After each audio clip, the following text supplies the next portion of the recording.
Hello and welcome to our first Minecraft tutorial. We're going to teach you everything about the controls and the menu options. So, first of all, once you have your shortcut for Minecraft, just select that. This will lead us to the Minecraft launcher. Here you'll have the Minecraft news, where it will talk about the different updates that it's had and the things that's been changed. You'll have your username and your password. So just log in.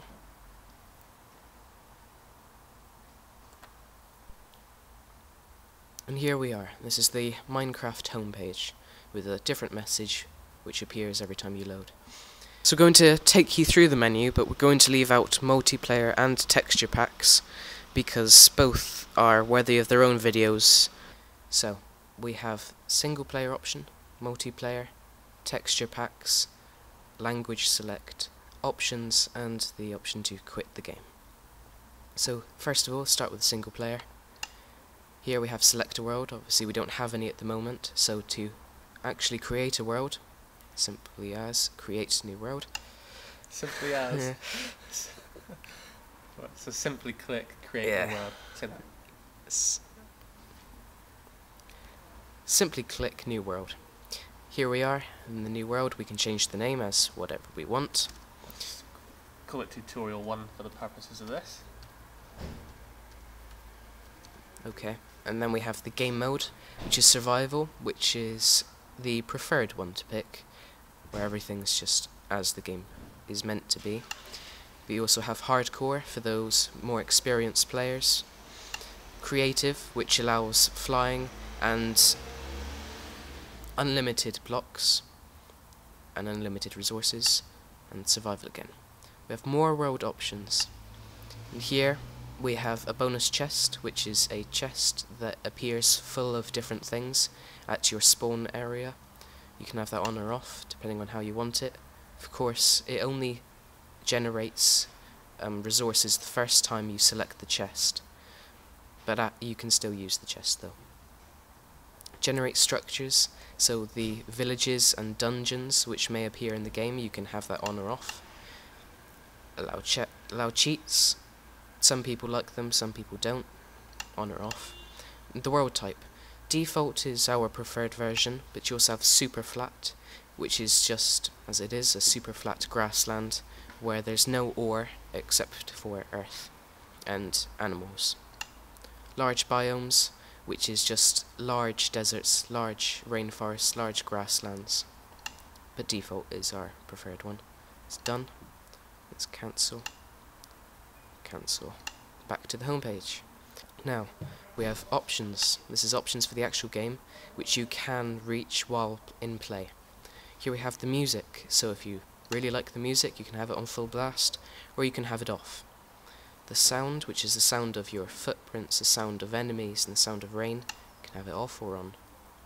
Sensitivity of the mouse, I'd recommend having it at 100% or around that area, but you can have it at hyperspeed, which would just be the speed that you can turn around in things, but maybe a bit difficult if you're not so experienced. So the difficulty here is currently peaceful. This means that monsters cannot actually attack you, but it's more interesting when you have it on easy, normal, or hard difficulty. This is the FOV, which stands for Field of view. Field of view. So Quake Pro, which is what it's currently at. And this. Well, there's a game called Quake, wasn't there, originally? So your peripheral vision is what the game considers to be to your sides, basically things that you can see that aren't straight on. So for example, if you play the game and you keep missing items that were to your left or to your right, and you want to be able to magnify and zoom on them, if you click Quake Pro, and the things on your left or your right will appear bigger than they actually are. So when you look to them, they'll be smaller again, but it means that you won't miss key ingredients, items, or enemies. It's very useful in navigating the map. Here we have the control, the chat settings, snooper settings. But we'll go straight onto the video settings first of all. Here we have the graphics, which is at fancy or fast. Depending on how you like the game, select as you wish. Render distance. This is the max distance that you can actually view. Normal is the average use. You can have it on short, tiny, or far. Most people don't have the 64-bit Java installation, so just have it at normal. Smooth lighting, 3D anaglyph. That's quite interesting. If you have the original blue and red glasses, the entire game will be 3D, but it's usually better if it's just off. View bobbing, advanced clouds. You also have the clouds option on or off, depending on how you want it. It also affects your Yes, performance. the performance of the game. Server textures on or off. That means if you're connected to another person's server, if they have installed a different texture pack, you can choose to have it on or off.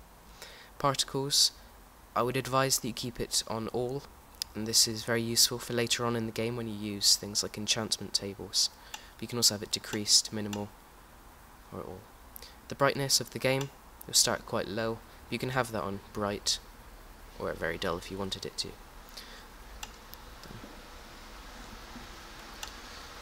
Or you can also choose to quit the game.